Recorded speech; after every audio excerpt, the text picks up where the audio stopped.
Hello guys, ഇന്ന് നമ്മുടെ weight loss ജേർണിയുടെ 3-ാമത്തെ ദിവസമാണ്. ഇന്ന് വെയിറ്റ് നോക്കിയപ്പോൾ ഞാൻ വളരെയധികം സന്തോഷത്തിലാണ്.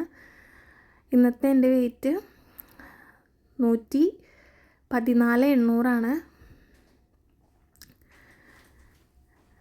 വളരെയധികം സന്തോഷം എന്ന് പറഞ്ഞു കഴിഞ്ഞാൽ അത്രയും സന്തോഷമുണ്ട്. വെയിറ്റ് കൂടി നിൽക്കുന്ന ആൾക്കാർക്ക് അറിയാം നമുക്ക് വെയിറ്റ് കുറയുമ്പോൾ ഉണ്ടാകുന്നൊരു ഫീലിങ്സ്.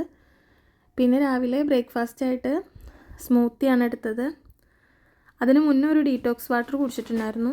ഗ്രീൻ ടീ ആണ് കുടിച്ചത്. പിന്നെ ഉച്ചയ്ക്ക് 2 ചപ്പാത്തി, കുറച്ച് മുതിര, പൊട്ടറ്റോ കറി, 1 എഗ്ഗും എടുത്തിട്ടുണ്ടായിരുന്നു. പിന്നെ നൈറ്റിൽ 2 എഗ്ഗാണ് കഴിച്ചത്. ബോയിൽഡ് എഗ്ഗ് തന്നെയാണ് കഴിച്ചത്. ഫുള്ളായിട്ട് കഴിച്ചിട്ടില്ല, എഗ് വൈറ്റ് മാത്രമാണ് കഴിച്ചത്. ഉച്ചയ്ക്ക് കഴിച്ചത് ഫുള്ളായിട്ട് കഴിച്ചിട്ടുണ്ടായിരുന്നു. യെല്ലോ പോർഷനും കൂടെ കഴിച്ചിട്ടുണ്ടായിരുന്നു. രാത്രിയിൽ വീണ്ടും ഒരു ഗ്രീൻ ടീ എടുത്തു. Bye bye.